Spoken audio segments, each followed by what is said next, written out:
অনেকদিন পর আপনাদের সাথে ছোটখাটো একটা ব্লগ ভিডিও শেয়ার করছি। সবাইকে জানাই পয়লা বৈশাখের অনেক অনেক শুভেচ্ছা। তো হাই এভরিওয়ান, আসসালামু আলাইকুম সবাইকে। আশা করছি সবাই অনেক ভালো আছেন। মেনলি আজকে বের হচ্ছি পয়লা বৈশাখের উপলক্ষে একটু ঘোরাঘুরি করার জন্য। আমরা রেডি হয়ে বেরিয়ে পড়লাম মেলায় যাওয়ার জন্য। আমরা ফার্স্টে রিক্সা উঠে রওনা দিলাম। আজকে মূলত প্ল্যান আছে মেলায় যাওয়ার। পরে আবার ডিসাইড করলাম যে আগে সিআরবি যাব, সিআরবি গিয়ে একটু ঘুরে তারপরে আমরা জামালখানা ওইদিকে যাব, মেলায় যাব। সিআরবি ঢুকা মাত্রই দেখতেছি এখানে অনেক মানুষের ভিড়। আসলে আজকে মানুষ হবে সেটাই স্বাভাবিক, তবে এতটা ভিড় হবে সেটা আসলে আমার ফার্স্ট টাইম এক্সপিরিয়েন্স হচ্ছে। চারিদিকে মানুষের এত ভিড় আসলে বলার বাইরে। তার পাশাপাশি এখানে অনেকগুলো স্টল আছে, আসলে ছোটখাটো একটা মেলার মতোই বলা যায়। সিআরবি আসলে এমনিও সবার অনেক ভালো লাগে। আজকের দিনটা একটু ডিফারেন্ট, কারণ সচরাচর এত পরিমাণ মানুষ হয় না, আজকে একটু মানুষের ভিড় বেশি।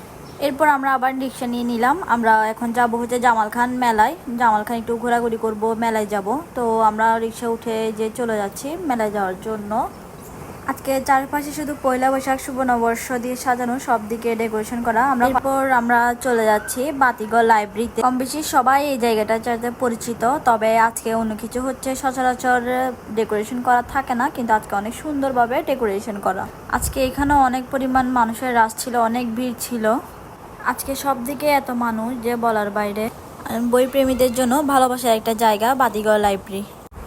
বাতিগড় লাইব্রেরি ভিজিট করার পর আমরা চলে গিয়েছিলাম জামালখান মেলায়, যেটা মূলত হচ্ছে জামালখান রয়্যাল অর্কিডের ওখানে।